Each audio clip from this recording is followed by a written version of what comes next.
nosso tema proposto, eu não ia falar nada nesse seminário, mas os irmãos deram uma pressão aí, a gente foi estudar alguma coisa, né? E nosso tema é... Eu iria falar sobre o impacto da inteligência artificial, né, no nosso cotidiano e o que ela está mudando, né? Mas o Senhor me levou a este tema, né? EBD e Agenda 2030, firmes na palavra em tempos de novos desafios. Eu vou tratar da EBD, irmãos, como uma ferramenta, né, de ensino, mas o foco aqui da aula nessa manhã é a palavra. Tá? Para aqueles irmãos que gostam de referências, né, eu fiz uso de alguns livros, eu já botei lá no Instagram. Esse livro aqui do Tiago Rafael, do Jean Marques, são advogados, irmãos, formados em diversas faculdades no país e no mundo. ONU, Agenda 2030 e a Liberdade Religiosa. Então, ele faz uma abordagem do que a Agenda 2030 não fala sobre liberdade religiosa. E não fala por um motivo bastante objetivo, e nós vamos colocar aqui nesta manhã. Também esse livro, eu acho que eu comprei de ti, né, Rosana? O Cristão Verdadeiro, do D.A. Carson, Crescendo na Graça, Experimentando a Alegria de Seguir a Cristo. Esquizofrenia Intelectual, que esse é da Rosana, Cultura, Crise e Educação, do Rousas Rushdoni. Esse autor aqui é fantástico, eu já comprei outro livro dele, é um americano já falecido. Ele impactou os Estados Unidos com relação à educação. Ele se levantou como advogado e cristão, ele se levantou contra a indústria da educação que vinha dos grandes conglomerados, né? Então, aquelas famílias que vocês escutam falar aí, muita gente acha que é teoria da conspiração, né? Os Rockefeller, a família Ford, eles controlavam a educação. E esse cara aqui, o Rousas Rushdoni, ele se levantou judicialmente, né, defendendo a educação cristã e a educação clássica em vários estados, e teve êxito. Então, vale a pena ler os livros dele. Advogado, pastor, fala muito sobre cultura, educação, política, né, e aplicação da palavra de Deus. Franklin Ferreira, né, pastor brasileiro, Pilares da Fé, então ele fala sobre a graça aqui também. O D.M. Lloyd Jones, os puritanos, ele faz uma análise da vida dos puritanos, né, que eram os reformadores ingleses, que nós brasileiros, a gente olha os reformadores como uns bichos que a gente tem que deixar de longe, né? Mas a igreja brasileira, né, especialmente a Assembleia de Deus, migrou dos Estados Unidos. Os Estados Unidos tiveram impacto da igreja inglesa, né, os puritanos que foram para lá e fundaram a nação. Então, a gente tem que olhar para a Inglaterra e entender o que aconteceu lá, para a gente entender toda a trajetória da igreja até o Brasil. E o Lloyd Jones, que foi um grande ensinador, pastor da capela de Westminster, ele, na década de 50, ele faz um apanhado de preleções falando sobre a igreja de 100 anos antes. E ele começa a citar problemas da igreja, que você lê e diz assim, não, mas isso está acontecendo hoje. E lá nos idos de 1800 já estava acontecendo na igreja. Então, a gente vai citar alguma coisa também do que o Lloyd Jones fala. E esse também é fantástico, né? O Heber Campos é um presbiteriano, mas tem muito a ensinar. Amando a Deus no mundo, ele pega o livro de Daniel e faz uma aplicação na política, na cultura, na educação, no trabalho. Então, também vale muito a leitura deste livro do Heber Campos Júnior. Vamos lá, então.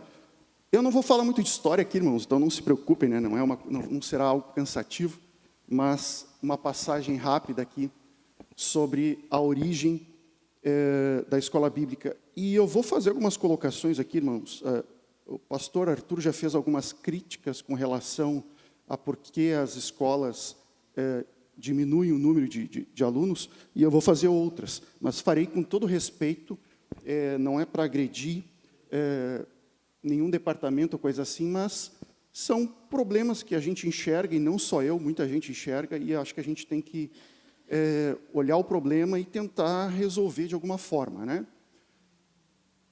Origens e desenvolvimento da escola bíblica, né? Então, teria começado com o Robert Hicks. Ele era um pastor leigo, né? Então, na Inglaterra era necessário ser formado em faculdade para ser pastor, mas ele era um pastor leigo, jornalista britânico, ele herdou o jornal do pai dele, na cidade de Gloucester, e ele funda a escola dominical. E aqui é importante a gente salientar, irmãos, para não ficar animado, não era escola bíblica, era uma escola dominical, né? Ele via as crianças nos domingos correndo pela rua, algumas roubando, e, de certa forma, ele se compadece e cria, então, a escola dominical. Quem passa a dar essas aulas também são professoras leigas, né? Também não eram mulheres com formação, mas começaram a ensinar a leitura com a Bíblia, né? Isso é um ponto positivo. Então, eles começaram a usar a leitura, a ensinar a leitura com a Bíblia. É verdade que houve uma grande crítica das igrejas na época. Tá? Por quê? Porque o domingo sempre foi o dia do Senhor, né? Especialmente na Inglaterra puritana, né? Vamos lembrar que os puritanos eles mataram o rei porque o rei ousou mudar o dia do Senhor para o dia do esporte, né?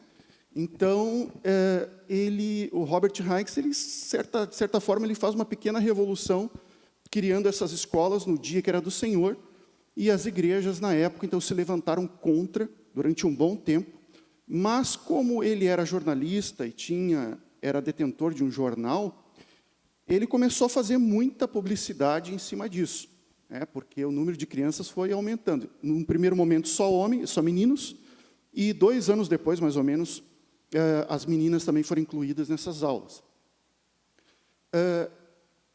As igrejas fizeram crítica, alguns intelectuais também criticaram, mas começou a crescer, começou a ir para outras cidades e tomar forma, e aí as críticas cessaram. E depois as igrejas passaram também a adotar a ferramenta, e aí passou a ser escola bíblica dominical. Há uma série de controvérsias falando que uma senhora chamada Hannah Baum teria aberto escola dominical antes dele, até por influência do John Wesley, que ela era pupila dele, mas isso não é muito claro. O John Wesley, por si só, também teve mão na escola bíblica, tanto na Inglaterra quanto nos Estados Unidos, e, novamente, nos Estados Unidos, as escolas elas passaram a existir não por causa do Evangelho, num primeiro momento, tá? Mas também para atender à industrialização que estava ocorrendo na América. Então, era necessário ter pessoas que soubessem, pelo menos, ler, né? Então, as igrejas fizeram este papel, em um primeiro momento, de alfabetização, né? Até 1870, tanto na Inglaterra quanto nos Estados Unidos, surgiram leis voltadas à educação. Então, essas leis excluíram as escolas que as igrejas cuidavam. Tá? Então, vejam, num primeiro momento, eles precisam que as igrejas tenham escolas para alfabetizar, e num segundo momento eles se excluem e dizem, não, agora a gente não precisa mais de vocês, agora a gente toma conta, e o Estado passou a tomar conta do ensino. Eu sou a favor, pessoalmente, de algum pensamento liberal, que o Estado deve ser mínimo possível. O ensino não deve ser do Estado. A medicina não deve ser o Estado detentor. Segurança, a mesma coisa. Então, no momento que a educação estava na mão das igrejas, funcionava. No momento que foi para a mão do Estado, os nossos filhos passaram a ser ferramentas do Estado. E é assim até hoje. As irmãs podem confirmar isso. Você tem numa escola a possibilidade de falar sobre cultos afros, mas falar do cristianismo é uma luta. A própria URGS, que a irmã tem ligação, deixam fazer cultos afros, ensinar sobre várias religiões, mas quando é para fazer um culto cristão, não. Aí é agressão. Então, a criança que está totalmente hoje na mão do Estado, ela vai ser doutrinada pelo Estado. Como fala o pastor Mocelin, você manda o seu filho para Roma, depois não pode reclamar que ele vira um romano. Então, a gente tem que ter essa atenção. Então, a escola bíblica, ela não nasceu inicialmente para catequizar, mas sim para alfabetizar. Tá? Nos Estados Unidos também teve um levante grande das igrejas, num primeiro momento, contra esse tipo de ensino, também tendo esse pensamento de que o domingo é o dia do Senhor e a educação cabe aos pais e não a instituições. O Rosas Rushdoni, ele vai falar muito sobre isso, tanto é que ele é defensor do homeschooling e do ensino clássico, já nesse pensamento, nesse viés.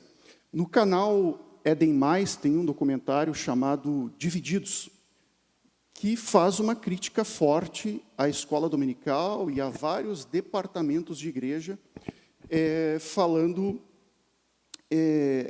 exatamente o título, que servem para dividir ao invés de unir a igreja. Vale a pena olhar para você ter um senso crítico do que está sendo falado. Pastores renomados lá estão dando o seu testemunho, então vale a pena você dar uma olhada para ter um senso crítico. E isso foi uma polêmica que existiu, tanto na Inglaterra quanto nos Estados Unidos, e que hoje, lá nos Estados Unidos, aquele pastor do livro Reformando o Casamento, quem é que lembra? A gente teve aqui aula, Wilson alguma coisa, me fugiu o nome. Ele defende ferozmente o fim da escola bíblica, fim de departamento de jovem, e ele tem um apoio poderoso hoje, que é o secretário de defesa americano, que é da igreja dele, e defende isso também. Para vocês entenderem o que acontece no mundo. A política está conectada com a igreja e as coisas vão acontecendo, a gente não percebe. Tá? Então, só trazendo algum conhecimento geral para os irmãos entenderem o que está acontecendo. Douglas Wilson, isso aí. Wilson é o segundo nome. Ele tem uma igreja muito forte lá e ele defende esses corte desses departamentos. No Brasil, então, Robert e Sarah Cayley, criaram a primeira escola permanente e no século XX houve a consolidação com a união das escolas bíblicas e líderes como o reverendo Erasmo Braga. Então, um rápido histórico da escola bíblica. Quais são os impactos das EBDs? Alfabetização, evangelização, cooperação entre igrejas e formação espiritual. O pastor Arthur falou aqui de ter professores preparados para que haja esta formação completa. A escola bíblica ela pode e deve, sim, trazer uma formação completa. Muitas vezes, nós assembleanos, a gente tem que fazer essa crítica, irmãos. A gente pensa que evangelismo é só estar lá fora com um panfleto na mão. Mas a EBD, ela foi utilizada e é utilizada por outras denominações como ferramenta de evangelismo também. No momento que eu pego uma criança com dificuldade de leitura, por exemplo, que está no colégio, mas tem dificuldade de leitura porque as escolas estão com problema, e você traz para dentro da IBD e alfabetiza uma professora cristã preparada, você está evangelizando aquele coração. No momento que uma professora ou um professor de jovem pega um livro e diz para o jovem, leia que nós vamos debater, você está evangelizando aquele coração contra uma cultura massiva que está lá fora pregando o contrário. Então, nós, assembleianos, pentecostais que somos, devemos fazer esta crítica. Evangelizar não é só estar lá fora. Estar lá fora é mais uma ferramenta. Então, precisamos compreender isso e botar em prática. Igrejas que utilizam a EBD, as tradicionais, batista, presbiteriana, metodista, luterana e pentecostais, Assembleia de Deus Quadrangular e Cristã Maranata. EBD hoje, a parte vital das igrejas evangélicas no Brasil. Eu tenho um desenvolvedor que trabalhou para mim, é da Assembleia de Deus acho que é Maranhão, e ele bota as fotos da escola dominical lá, e é fantástico, irmãos, a igreja lotada, domingo de manhã, muitos jovens, todos fatiotados, né? Não são moderninhos, né? Suando, assim, tu vê a foto eles suando, mas estão lá fatiotados na escola bíblica dominical de manhã. E detalhe, irmãos, não tem esse luxo que nós temos aqui. É um pavilhão, uma turminha lá, outra turminha aqui, com um quadro branco atrás, todo rabiscado. Não tem a telinha, mas os irmãos estão lá aprendendo a palavra de Deus domingo de manhã. Então, a EBD, como ferramenta de ensino, é uma parte vital das igrejas evangélicas. A internet, como em todas as áreas, ela trouxe um impacto na escola bíblica dominical, positivo e negativo. O positivo é que você pode ter as lições no celular, fazer pesquisas, buscar exegeses, e a negativa, e pessoalmente, se eu pudesse, eu tenho coragem de chegar para o cidadão e dizer que ele está errado. Você ter aulas na internet antes do domingo de manhã. O pastor é o Eziel Gomes, que faz isso, se eu não me engano, bota sábado à noite. Tem muitos irmãos que olham e não vêm na escola dominical domingo de manhã, porque já viram de um pastor renomado a escola dominical. Então, veja, a nossa igreja é grande e ela poderia organizar melhor estas coisas.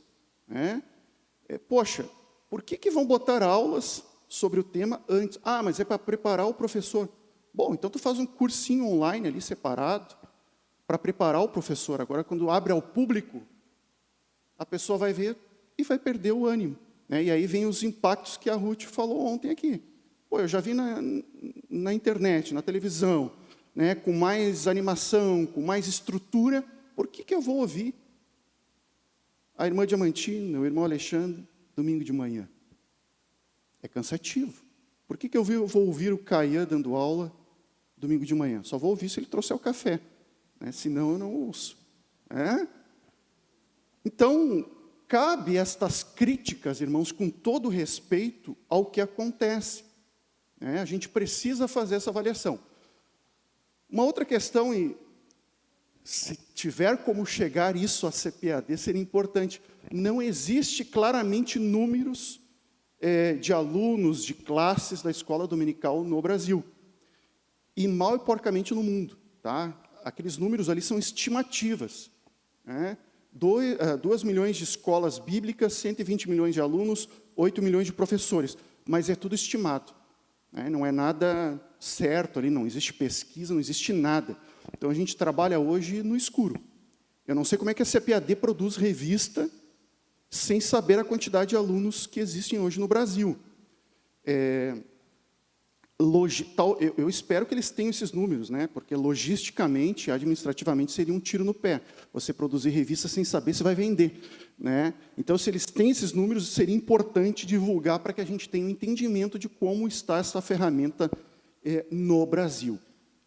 E, novamente, são críticas construtivas. No meio corporativo, a gente chama de oportunidade de melhoria.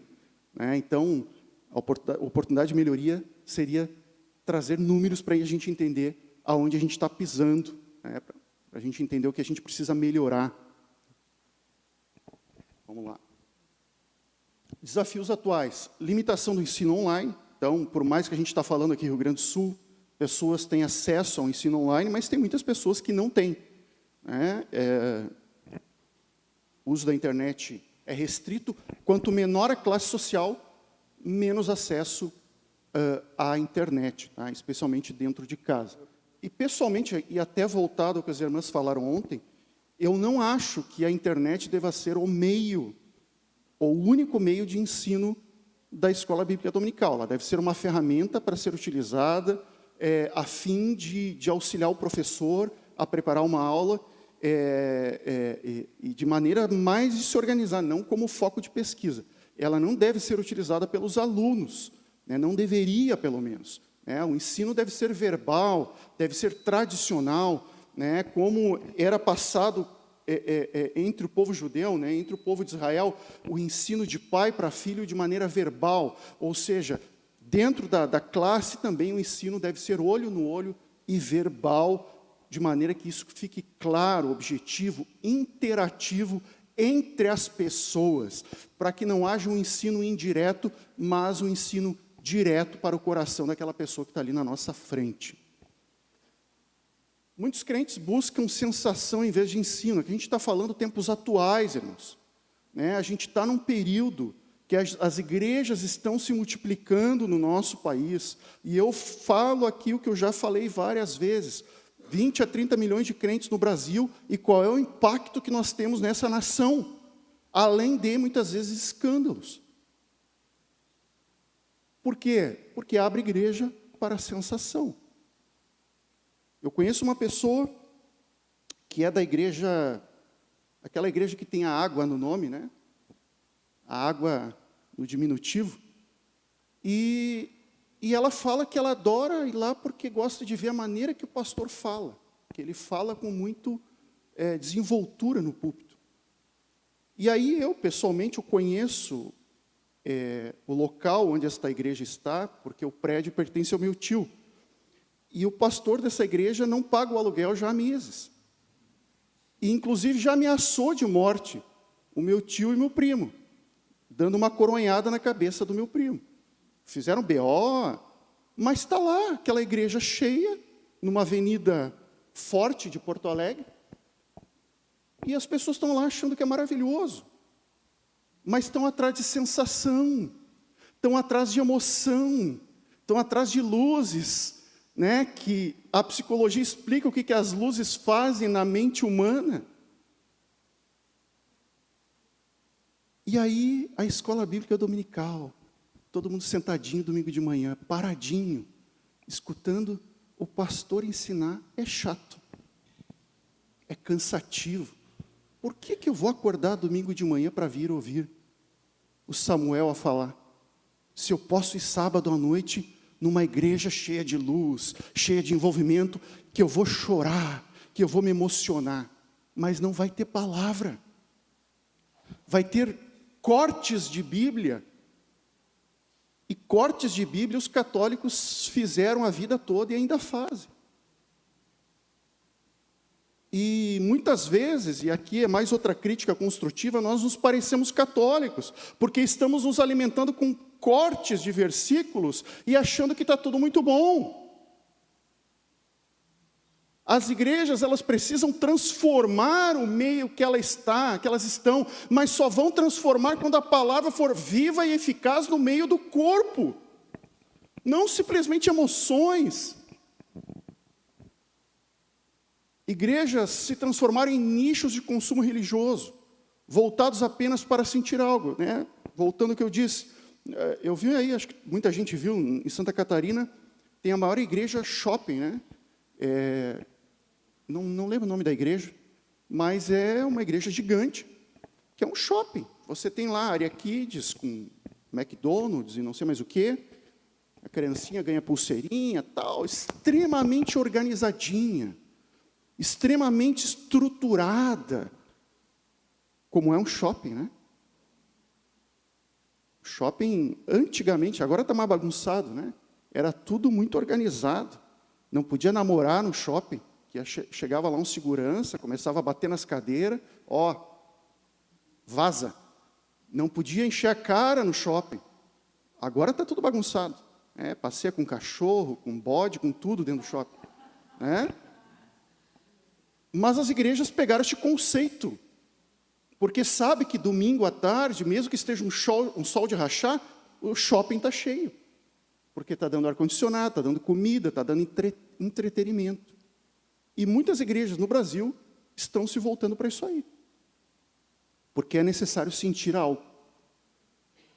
Departamentalização, né? O Felipe é um crítico disso, e eu, de certa forma, também sou. por que nós precisamos de EBD de homens? Eu não estou falando uma classe de homens na escola bíblica dominical. Eu estou falando um evento chamado EBD de homens. Por que nós precisamos de EBD de mulheres? Por que nós precisamos de cursos diversos fora da escola bíblica dominical? Queridos, isso é outra crítica construtiva que nós precisamos fazer. Se nós temos um departamento de ensino, por que o departamento de homens, ou o departamento da família, ou o departamento das irmãs precisa criar uma EBD para o seu departamento?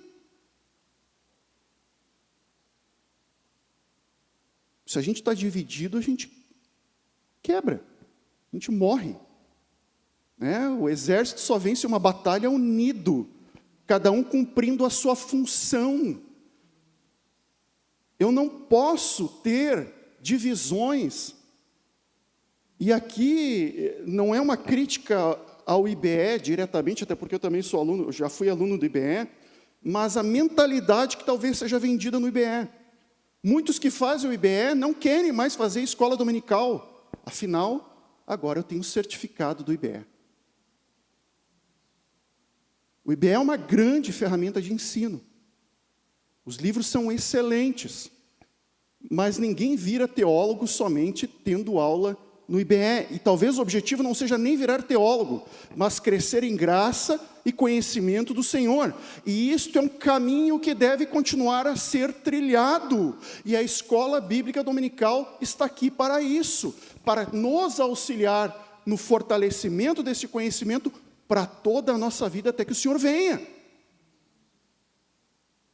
Mas a mentalidade, infelizmente, não é essa. E talvez lá no IBE, os irmãos precisem ressaltar isso aí. O IBE não é o fim, é só o começo. Ou o meio para quem já está na escola bíblica. Ou se você quer ser um professor, faça IBE. Então a gente precisa rever essas questões para poder ter uma escola bíblica dominical mais efetiva. O pastor falou que irmãos e irmãs que dão aula não estão preparados, e de fato, alguns não estão, precisam de uma reciclagem, de uma estruturação para que eles possam dar aula, mas estas questões nos dividem também. Por que eu vou na escola dominical se eu já fui na EBD, sei lá, do departamento da família? Eu fui na EBD do departamento feminino. Não tem porquê. Então, a gente precisa avaliar isso aí, irmãos, e fazer essa autocrítica. E, novamente, eu falo isso com todo respeito. E se o pastor João me chamar lá, eu vou repetir isso na frente dele com todo respeito. Porque lá em cima eles precisam enxergar isso aí. A gente aqui embaixo fica sofrendo, enquanto ficam criando esse mundo de atrações. A Assembleia de Deus também cria atrações. E aí, o trabalho local acaba complicando. Citando ali o Martin Lloyd-Jones, ele fala exatamente isso, que nos idos de 1800 na Inglaterra, até 1800, quando as igrejas tinham problemas, os irmãos se reuniam para orar, para buscar a Deus, para buscar a capacitação do Espírito Santo. Mas veio uma onda americana para a Inglaterra, e quando as igrejas tinham problema, eles criavam uma comissão para criar uma campanha, uma festa. E aí as igrejas continuaram com o problema, porque o alvo não era mais a oração, mas era a festa. Então, novamente, o problema é antigo, só que a gente precisa enxergar com coragem e mudar para uma perspectiva futura. Agenda 2030. Vamos lá. O que é essa agenda, É um mundo sem referência a Deus, onde a fé é substituída pelo humanismo e pelo que o homem pode projetar para o bem-estar das pessoas. É importante, irmãos, a agenda, ela não é 2030, ela é 2020, 2030. Então, aqui é meio fake, né, essa colocação para enganar as pessoas. Ela já está em andamento. Tá? Ela já está ocorrendo. Não é à toa que o Brasil já é signatário de várias questões desta agenda aqui, voltadas a meio ambiente e outras mais. Né? Então, ela já está ocorrendo e, aos poucos, sem nós percebermos, ela já está mudando a nossa vida.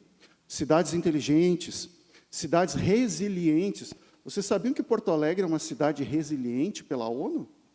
Você sabe o que isso significa? Que a ONU disse que Porto Alegre pode submergir, falando isso de maneira bem reducionista, que Porto Alegre pode desaparecer com um tsunami. Tá? E, então, os governos precisam criar ferramentas para evitar isso aí. Tá? Tivemos a enchente ano passado aí, né? Então, isso serviu até para dar mais força para este pensamento. Tem eu ia falar na parte do meio ambiente, mas tem um podcast americano muito famoso, que é o maior podcast do mundo, do Hulk Hogan, né? Ele fala que ele levou lá um pessoal de meio ambiente e ele disse assim, olha, é interessante que a ONU, enfim, os cientistas falam que o mar está subindo, mas nos Estados Unidos nunca se vendeu tanta casa para milionário na costa, né, na beira-mar. Né? Poxa, se os cientistas estão dizendo que o mar vai tomar conta de tudo, por que tem milionário comprando casa na beira do mar? É uma coisa irreal. E não compram baratinho. Né? Porque o pensamento do mercado é o quê? Olha, se uma área vai ser destruída, o preço cai. Né? Não, estão comprando por muita grana. Então, essa agenda ela é um grande engodo, um grande engano. Para quê? Para a dominação mundial, governo do anticristo. Porque ela aponta para um governo único. O Brasil assinou a Carta da Organização Mundial da Saúde, né? Brasil do governo Lula, onde diz que se houver uma nova pandemia, o Brasil vai fazer tudo que a OMS mandar. Tá? E vários países, mais de 100, 140 países, acho que assinaram. Né? Então, a gente está sendo preparado para um governo único. E esse governo único não quer religião. É o que a gente vai ver aqui em seguida. Tá? Então, um mundo sem Deus, onde nós não buscamos Deus para solucionar os nossos problemas, mas a solução dos meus problemas está em mim mesmo, está no homem, está naquilo que o homem pode criar. E nós já vimos isso lá na Torre de Babel, né? O homem tentando resolver tudo, não, vamos ficar tudo aqui, vamos resolver tudo por aqui. Deus disse, não é assim que eu quero. Tem que depender de mim. Nesse contexto surge a Agenda 2030 com as suas ODS, né? Objetivos de Desenvolvimento Sustentável, um nome bonito, pomposo, moderno, que impacta aí, especialmente a juventude. Ela tem 5 eixos, né? São vários eixos verticais e horizontais. Os horizontais são esses, a ODS 1, erradicação da pobreza, a 4, educação de qualidade, a 8, crescimento econômico, a 2, 6, 7, 12, 13, 14, 15, meio ambiente, e a 16, paz, justiça e liberdade religiosa. Mas esta liberdade religiosa não está claro nas ODS, tá? Ela só é um título que está aparecendo, mas não existe clareza dela. E aí eu pergunto para vocês aqui nesta manhã, como alunos da Escola Bíblica Dominical, vocês acham que a Bíblia já não contempla isso aí? Vocês acham que a Bíblia já não traz solução para estes problemas aqui? Quem é que pode me dizer? Traz ou não traz? Traz. Ou seja, eu não preciso do homem para erradicar a pobreza. Tem um influenciador americano, os jovens acho que conhecem, o Mr. Beast. Conhecem? Esse rapaz, em 2 anos, investiu mais dinheiro na África do que todos os milionários e países europeus, né, e americanos desde a Segunda Guerra, fazendo poço artesiano, ajudando pessoas que foram mutiladas. Uma pessoa conseguiu fazer isso. Aquilo que todos os governos não conseguiram até hoje. Sem falar que a África é pobre porque é retirado riqueza de lá. né? Porque os governos são fantoches de governos europeus, do governo americano, né? Então, o homem gera a pobreza, e ele quer que a pobreza continue. O homem não tem condição de erradicar a pobreza. Mesma coisa, a educação de qualidade, nós já falamos aqui sobre a educação. A própria educação americana, que sempre foi um norte para o mundo, enfrenta sérios problemas. Agora aí o Trump diz que vai tentar resgatar, mas enfrenta sérios problemas também. A europeia é uma piada. Se eles soubessem alguma coisa sobre o mundo, eles não deixariam acontecer o que está acontecendo lá hoje, né, que a Europa ser tomada por muçulmanos. Igrejas na Europa virando ou café ou mesquita. A Inglaterra puritana, as igrejas puritanas são templos muçulmanos hoje. Por quê? Porque a educação também, como algo que sustenta, que forma o homem, foi sendo deixada de lado. A ideologia woke foi entrando. Pós-Segunda Guerra, a liberdade, movimento hippie, modernidade. Eu não preciso do patriarcado, eu preciso de liberdade, de amor, de paz. Tem aquela música da banda Scorpion, agora me fugiu o nome, mas é O Vento de Liberdade, né, uma coisa assim, que eles cantam junto ao Muro de Berlim, clamando por liberdade, ventos de liberdade, mas não tem vento de liberdade sem a palavra de Deus. E é isso que eu vou mostrar em seguida agora. Vamos lá. Erradicação da pobreza, Provérbios 14, 31, que oprime ao pobre, insulta o seu Criador, mas honra o quem se compadece do necessitado. Mateus 25, 35, porque tive fome e me deste de comer, tive sede e me deste de beber, era estrangeiro e me acolheste. Tiago 2,15, se um irmão ou uma irmã estiverem carecidos de roupa e de alimento, qual é o proveito disso? Qual é o proveito que eu tenho de pregar a palavra se eu não ajudar o meu irmão a se sustentar? A palavra de Deus já nos aponta qual é o papel da igreja, do corpo, com relação aos pobres, aos necessitados. Mas, no Brasil, novamente, tudo é o governo que tem que resolver. Da educação, a pobreza, a minha segurança, tudo precisa vir do governo. Eu, como igreja, como corpo, não preciso fazer mais nada. Isto é falta de educação bíblica, de cosmovisão bíblica. Samuel comentou da Júlia, teve um debate sobre aborto no colégio, e que ela foi expulsa porque defendeu a posição cristã. Oi? Falaram alguma coisa? Ela foi expulsa do debate porque se posicionou. Ou seja, isso é uma cosmovisão cristã. Mesmo diante de uma sociedade caída, eu estou defendendo aquilo que a palavra de Deus afirma para a minha vida. E com relação à pobreza, isso é muito claro. Basta nós, como igreja, 30 milhões de evangélicos, fazermos a nossa parte. Eu não preciso que o Estado faça, eu não preciso que o traficante faça. Antigamente, quando a gente cuidava de congregação, e a gente só cuidou em local boca braba. Era uma alegria no Natal para as crianças daquelas vilas, quando a igreja vinha com sacolas de brinquedos novos, doados por irmãos locais, ou até irmãos americanos, que doavam aqueles brinquedos e a gente doava na vila. E aquelas crianças adoravam, ou era o sopão que era dado, porque não existia esse monte de bolsa. E as pessoas vinham e comiam e ouviam a palavra de Deus. Mas hoje até a igreja, é claro que há exceções, irmãos, eu não estou sendo um radical aqui, mas até a igreja resolveu deixar isso tudo na mão do Estado. Não, o Estado está dando as bolsas, o Estado que se vira. Eu aqui não faço mais nada. Mas é o papel da igreja. É por isso que os grandãos estão tomando conta, porque eles sabem que a igreja está manietada, está amarrada. Educação de qualidade, Provérbios 1:7. O temor do Senhor é o princípio da sabedoria. Oséias 4:6. O meu povo foi destruído porque lhe faltou conhecimento. Se nós estamos enredados numa cultura anticristã, é porque nos falta conhecimento. Se a Europa está enredada por muçulmano, é porque faltou a eles conhecimento.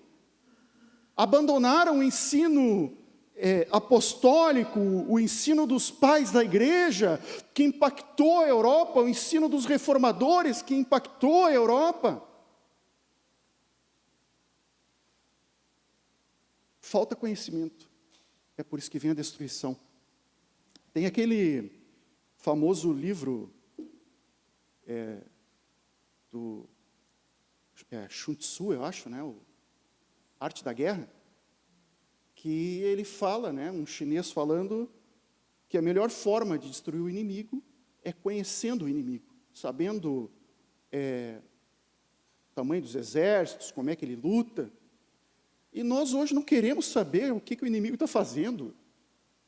A gente só diz que o mundo jaz no maligno, e é um fato, mas eu não quero nem saber como é que está chegando as armas do inimigo no meu filho.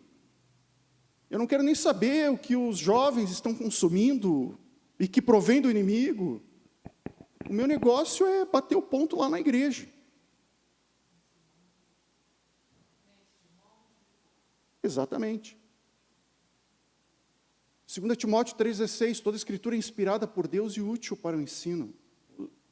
Lá no passado, o ensino foi dado com a escritura.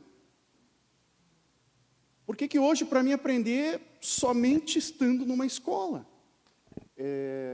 ODS 8, trabalho e crescimento econômico. A palavra também nos ensina, Provérbios 14:23. Em todo trabalho aproveito, mas ficar só em palavras leva à pobreza. Quer se desenvolver? Trabalha.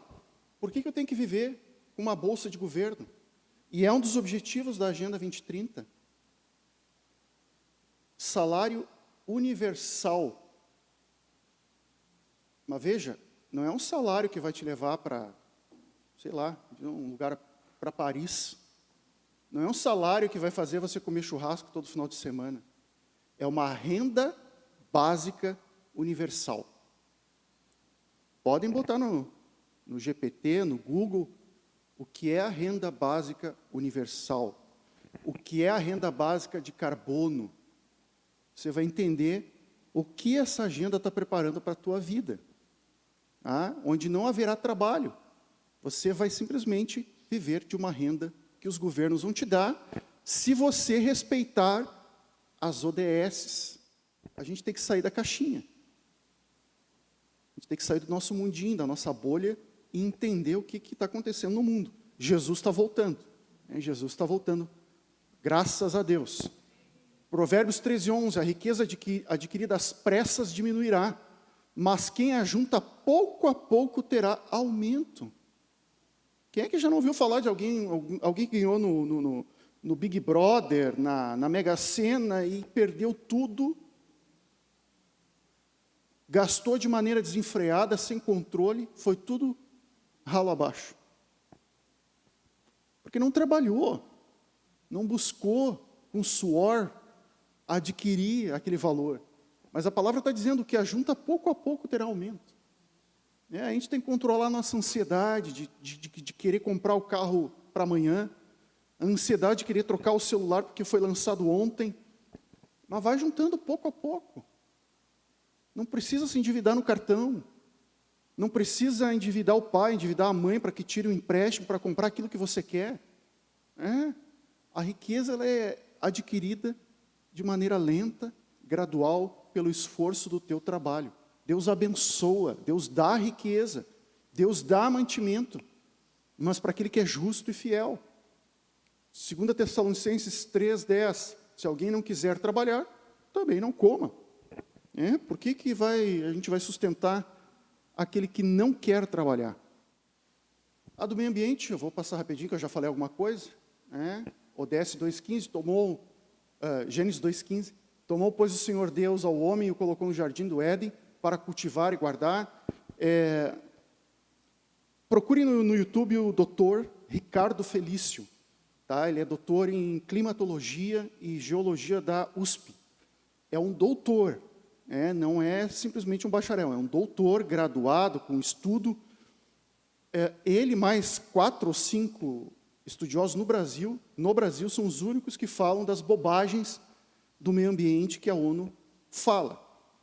Ele, inclusive, ele teve que entrar na justiça, porque a USP bloqueou os pagamentos dele, quando ele começou a ir para o YouTube falar sobre essas bobagens da ONU, e ele explica direitinho a questão das calotas polares, do aumento do mar, dos aquecimentos, que a ONU diz que o aquecimento da Terra está subindo, não sei quantos graus por ano. Ele explica tudo direitinho, cientificamente, o que de fato está acontecendo, e ele fala claramente, esses estudos são comprados. Eu já falei um tempo atrás aqui, por trás do estudo de um doutor, tem lá uma entidade, uma ONG, um empresário que tem interesses. Eu estava lendo, há um tempo atrás, acho que eu já falei isso aqui também, a gente aqui sempre aprendeu, o pastor e a irmã Simone deve ter convivido com isso, a história do americano comer bacon com ovos de manhã. Isso não é algo natural do americano, mas havia uma indústria na Califórnia que vendia bacon e estava quebrando. E aí ela contratou um grande marqueteiro e o marqueteiro começou a fazer seu trabalho, marketing, e começou a vender para o povo americano que deveriam comer bacon com ovos de manhã. E assim se propagou a cultura no país. Ou seja, aquilo que é vendido de maneira bonita, de maneira ilusória, a gente vai comendo. Por que é ruim aquilo que está aparecendo na televisão? Aquilo que o médico está falando que é para a gente comer, o nutricionista. Engraçado que há um tempo atrás os nutricionistas falavam que comer ovo era terrível, que a gente ia infartar. Hoje sabe-se que o ovo é maravilhoso, que tem óleos importantes na gema do ovo para nós. Mas, não digo uma geração, mas muitas pessoas deixaram de comer o ovo porque fazia mal. Ora, eu como crente, eu sei que tudo que Deus faz é bom. Eu não vou deixar de comer aquilo que Deus fez, nem mesmo bacon. Fritinho de maneira adequada, é bom. Então, a gente precisa ser crítico e olhar tudo pelos olhos da fé. Devemos ocupar os espaços. Acho que o Fernando falou isso ontem, se eu não estou enganado. A gente precisa ocupar os espaços. Jovens, ocupem os espaços com sabedoria, com preparo. Não simplesmente, eu vou fazer isso porque é bom, eu vou ser médico porque é bom, eu vou fazer administração. E não faça administração, a administração vai sumir. Tá? Fica aqui um alerta, procure a internet. A IA vai matar a administração. Tá? Vai matar a contabilidade básica. Mas se prepare. Vá fazer uma engenharia, engenharia de alimentos não, mas engenharia da computação, de software, engenharia civil, engenharia ambiental. Vá se preparar, porque essa agenda aqui vai acabar com 70% dos empregos no mundo. É por isso que eles vão criar a renda básica universal. Bote lá na internet, você vai achar vários presidentes de países falando desta renda básica e do fim do emprego. O Elon Musk, o grande, falado, reverenciado Elon Musk, fala isso também de maneira muito aberta. Inclusive, tem uma fala dele num simpósio, acho que na Arábia Saudita, estava lá os sheiks do lado dele, e ele falando claramente, nós vamos ter que criar uma renda, porque as pessoas não vão ter como se sustentar, não vai ter emprego. O robô vai tomar lugar, a IA vai tomar lugar e já está tomando. Então, especialmente aos mais jovens, preparem-se, aos mais velhos que estão no mercado de trabalho, reciclem-se. Eu sou programador, estou na área de TI há 30 anos, programador há 20, e eu estou fazendo uma pós-graduação agora em segurança da informação, porque a programação vai sumir. Eu, pessoalmente, eu já uso a IA para 50% do meu trabalho, eu podia usar para mais. Não uso para mais porque eu tenho que corrigir muita coisa do que a IA faz, que ainda faz errado. Mas vai sumir a minha área de atuação. E eu tenho que me preparar. Não posso simplesmente assim, não, Deus proverá. O que a palavra diz? Que a gente tem que trabalhar para ter o sustento. Então, vamos seguir nos reciclando. Paz, justiça, direitos humanos, liberdade religiosa. João 8,32, conhecereis a verdade vos libertará. Atos 5,29, antes importa obedecer a Deus do que aos homens. 2 Coríntios 3,17, onde está o Espírito do Senhor, aí há liberdade. Se queremos paz, se queremos justiça, direitos humanos, liberdade religiosa, temos que obedecer ao Senhor, temos que viver a palavra de Deus. Mas o homem está tirando Deus da equação e colocando a sua solução humana. É uma torre de Babel horizontal, é uma torre de Babel escrita em regras que vão ser impostas a nós. Então, precisamos estar alertas a isso. Não há paz, não há justiça, não há direitos humanos, não há liberdade religiosa, sem Deus estar junto, sem a palavra da salvação estar clara, sem Cristo ser anunciado. Pode passar.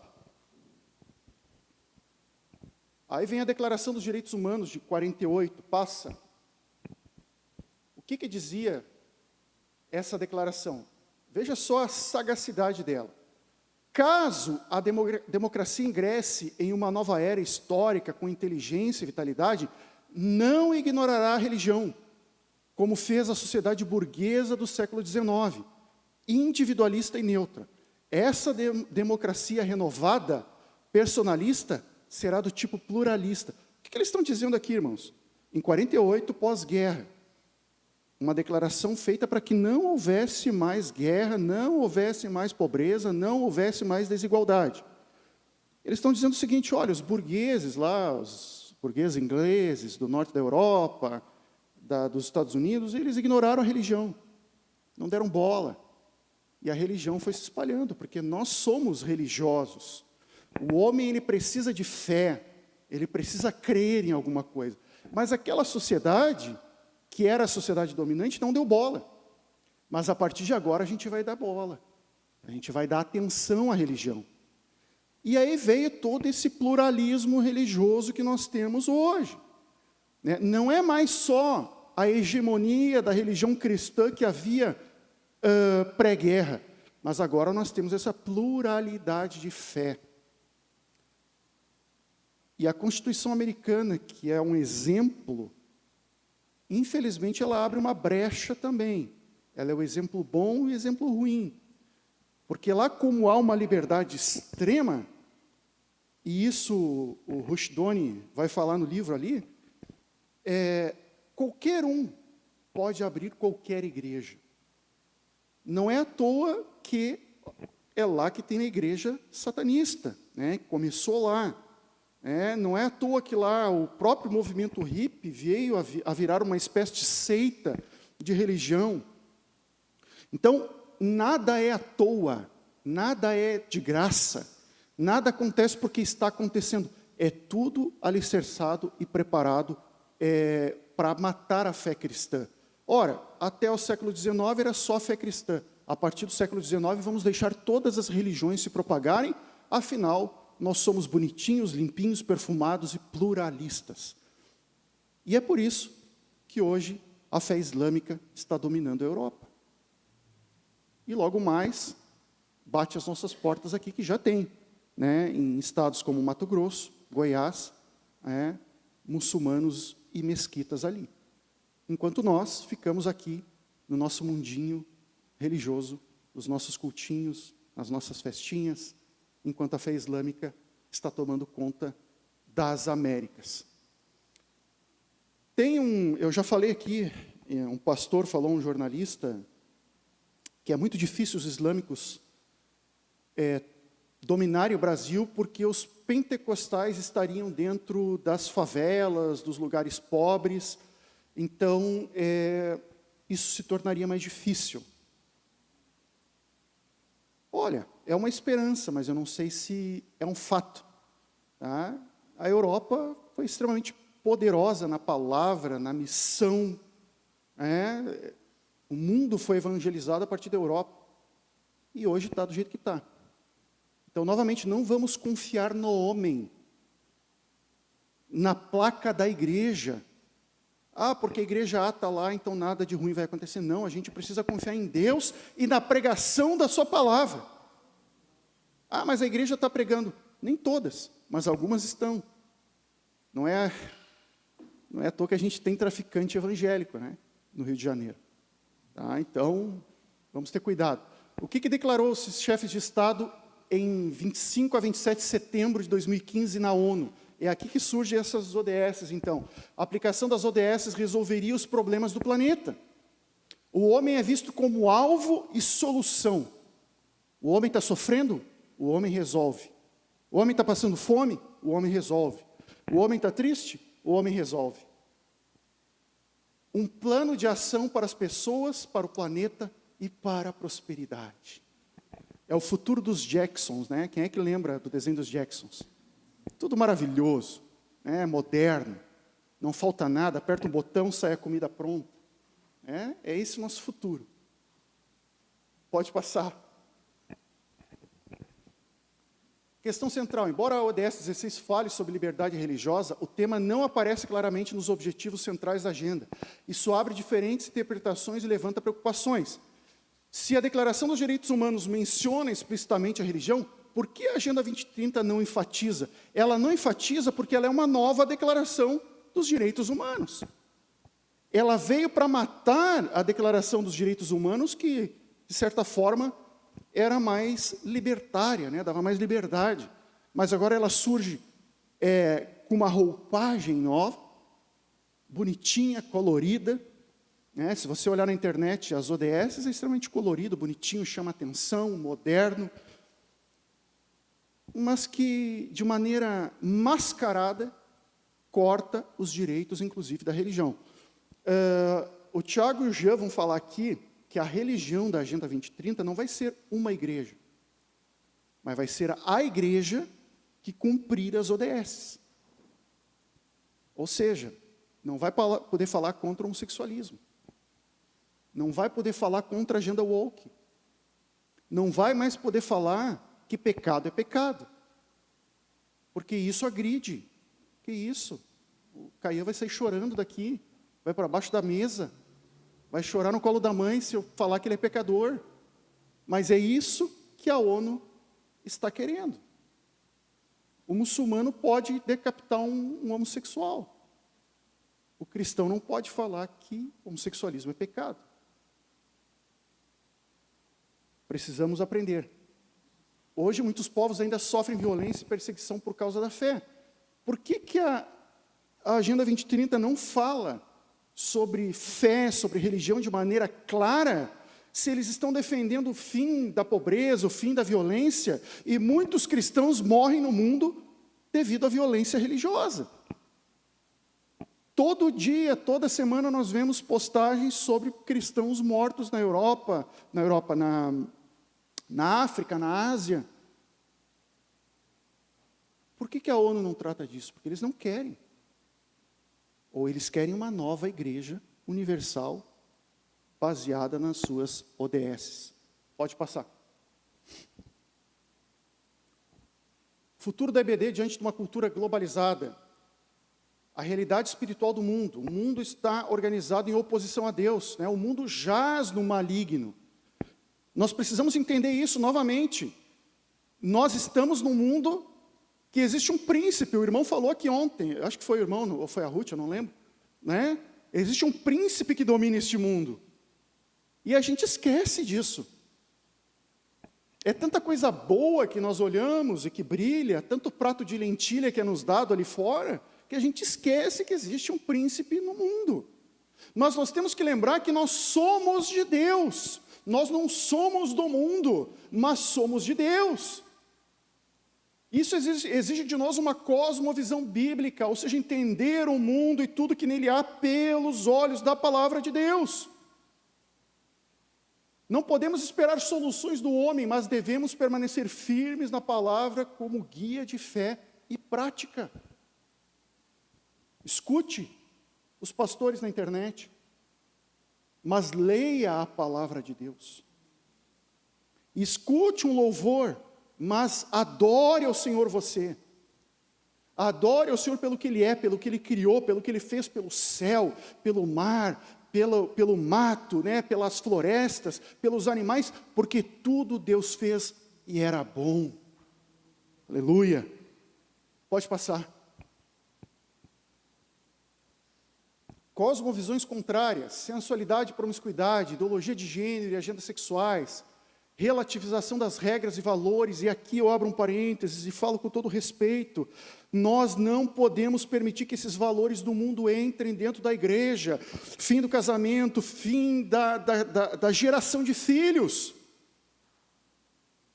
O Bernardo sempre cita isso, a ordem não foi retirada. Por que nós cristãos aceitamos um mísero filho? Enquanto o muçulmano tem 8, tem 10 filhos, e eles jogam hoje na cara do europeu, a gente não precisa matar vocês. Daqui 20, 30 anos, a gente vai ser maioria. Eles estão dizendo assim, vocês são burros. Vocês são burros. A gente não precisa mais vir como há 3, 4 séculos atrás, com soldados, com armas para matar vocês. Vocês estão se matando. Relativização de regras e valores, porque nós não estamos mais nos guiando pela palavra de Deus. Uso de drogas e vícios, pluralismo religioso, ateísmo e negação de Deus. A IBD deve preparar o cristão para discernir e confrontar essas cosmovisões, ensinando o que é verdade segundo a palavra, não segundo o que a ODS diz, não segundo o que a ONU fala, não segundo o que o Lula decreta, ou o que o Bolsonaro decreta, mas segundo a palavra. Eu sempre cito o Raul, que ele fala isso, que a gente foi covarde em fechar as igrejas durante a pandemia. E eu citei aqui também o pastor que faleceu, MacArthur, que a gente gosta de botar uma arma na cabeça dele e dizer assim, tu és sensacionista, mas um grande ensinador, e que durante a pandemia ele abriu as igrejas dele, contra o governo da Califórnia, que é um governo poderoso, foi para a Suprema Corte e ganhou, ano passado, a batalha na Suprema Corte americana contra o governo da Califórnia, porque ele abriu e disse, vai ficar a igreja aberta sim. O governo estava abrindo casa para venda de maconha, por que eu não vou abrir a igreja? Um homem que teve coragem de enfrentar cosmovisão que não era bíblica. Pode passar. E aí vem o Daniel, que a gente gosta tanto de citar. A gente gosta tanto de citar ali na boca do leão, papapá, bonitinho, mas pressão cultural, ele venceu. Ameaças políticas, ele venceu. Risco de morte, ele venceu. Confronto profético, ele venceu. Angústia espiritual, ele venceu. Mesmo assim permaneceu fiel ao que havia aprendido em sua juventude, ou com seus pais, ou naquilo que ele havia aprendido. Foi um homem, certamente não foi fácil, mas ele se manteve na fé, na esperança daquilo que ele havia aprendido, a tradição que havia sido passada a ele, ele se manteve firme. Assim como Daniel, devemos permanecer firmes na fé, ainda que sejamos minoria em um mundo globalizado. É só Camaquã que falando permanece firme. É só Porto Alegre falando, permanece firme. É só o grupo de jovens ali, 4, 5 falando, permanece firme. É a professora ensinando para uma criança, permanece firme por essa uma criança. Nós precisamos lutar contra a cultura marginalizada e destrutiva desse mundo. E parar de usar estes exemplos simplesmente como exemplos de vitória humana, mas analisar com profundidade o que esses homens fizeram no seu tempo e que servem de valor para nós. Pode passar. O que faremos com a BD hoje? Precisamos ser cristãos verdadeiros, crescendo na graça e experimentando a alegria de seguir a Cristo. Pode passar. O futuro da ABD é uma cultura globalizada. Põe o Evangelho em primeiro lugar. Filipenses 11, 26. Paulo esteve na prisão, ele agradece a Deus por ele estar preso, porque dessa forma ele consegue falar mais do Evangelho. Durante a pandemia a gente foi para dentro de casa e, meu Deus, Dou graças a Deus que eu não estou na igreja, dou graças a Deus que eu não estou na rua. Mas o cara estava preso numa prisão que não era muito pior do que é hoje. Prisão do Brasil é terrível. E naquela época era talvez 5 vezes pior. Mas ele dava graças a Deus por poder falar o Evangelho. Para mim o viver é Cristo, o morrer é lucro. Eu já perguntei aqui uma vez, quem é que pode afirmar isso hoje? Como crente que vive para Cristo, que se morrer está no lucro. Ponha o Evangelho em primeiro lugar, pode passar. Adote a morte de Jesus como texto da sua perspectiva. Olhe para a cruz.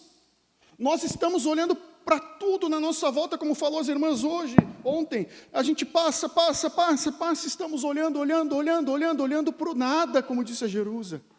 Mas o crente olha para a cruz, olha para o sacrifício de Jesus, olha para aquilo que Ele fez por nós, aquilo que Ele deixou para nós. Viver de modo digno do Evangelho. Tem de vós o mesmo sentimento que houve também em Cristo Jesus. Falar a palavra, salvar os cativos, cuidar daqueles que o Pai deu para Ele. Pode passar. Imite os líderes dignos. Para de seguir coach na internet, porque ele está com o cabelo bonitinho, porque a pele dele brilha, porque ele é fortinho, porque está num carro, sei lá que carro é, mas esses carros caríssimos, porque o dente dele é mais branco do que leite. Para de seguir esses caras que não acrescentam em nada na nossa vida e segue homens de Deus que estão na nossa volta, dando testemunho, e muitas vezes é uma geração que está indo, a chamada geração de ferro que está morrendo, mas pagou o seu preço, orou, buscou a Deus, aprendeu a palavra, pregou o Evangelho, ganhou almas, e a gente não senta com nenhum desses velhinhos para ouvir o que eles têm para falar do amor de Cristo na vida deles. Mas o coach eu escuto. Porque ele fala alguma coisinha ali que eu gostei. Ele vai falar coisinha que tu gosta. É o papel dele. Mas a palavra de Deus nos manda olhar para cá. Para o livro da capa preta, como alguns irmãos colocam. Passa. Nunca desista da caminhada cristã. Paulo exorta firmeza, alegria no Senhor e confiança em Deus. Ensina a viver sem ansiedade, apresentando tudo a Deus em oração. Testemunha seu contentamento em qualquer circunstância. Não desiste da caminhada. Não fica pulando de galho em galho que tu nem sabe para onde tu está pulando. Mas siga na fé, na esperança, no amor de Cristo para a tua vida. Pode passar. Falamos sobre a graça salvadora nesse seminário, pois este tema é o artigo da fé pela qual a igreja se mantém de pé ou cai, afirmou Lutero. Se a gente não entender o que é a graça de Deus, não adianta, irmãos, a gente continuar como crentes. Estamos diante de uma erosão da mensagem da salvação. É pregado que tudo que tu faz é bom para ti, que aquilo que tu planta tu vai colher. É pregado uma mensagem positivista, que vai te colocar dinheiro no bolso, que vai te deixar feliz, que vai te deixar alegre. Mas não é mais pregado a mensagem da salvação, não é mais pregado uma mensagem que confronta o homem nos seus pecados e que mostra o caminho da retidão. Novamente, larga de mão dos coaches, dos pastores coaches, dos pastores gracinha, que usam das piadas, das brincadeiras exageradamente para te cativar. A palavra de Deus nos faz chorar de agonia pelos nossos pecados. Passa. Propaga essa ideia de que o homem é essencialmente bom e, portanto, pode transcender as situações com suas próprias forças, enquanto Deus daria apenas uma ajuda dependendo da fé das pessoas. Nós não somos bons, nós somos pecadores por natureza, nascemos no pecado, e somos regenerados em Cristo Jesus para uma nova vida, mas precisamos crer nesta palavra, crer na salvação, para só então desfrutarmos das bondades do Senhor. Passa.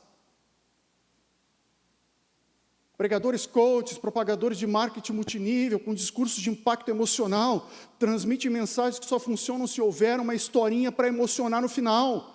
Vivemos um período de divisão dentro das igrejas, com departamentalização elevada ao máximo.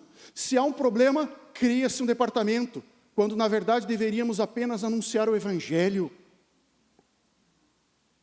Novamente, questão da departamentalização. Devemos respeitosamente lutar contra isso. Não funciona. Se funcionasse, as nossas igrejas estariam lotadas. Lotadas. Qualquer um, como disse a Ruth ontem, com o Tico, com o Teco, consegue ver isso.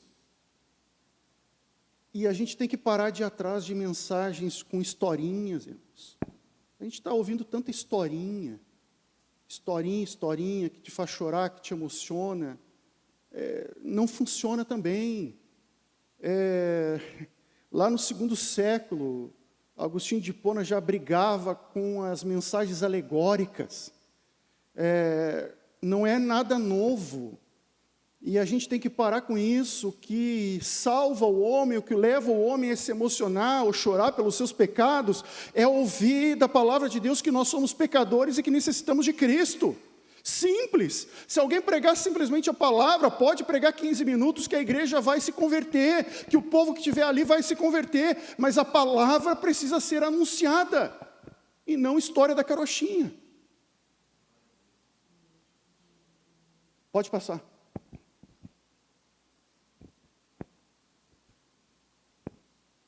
Esse novo evangelho transforma igrejas em nichos religiosos de consumo.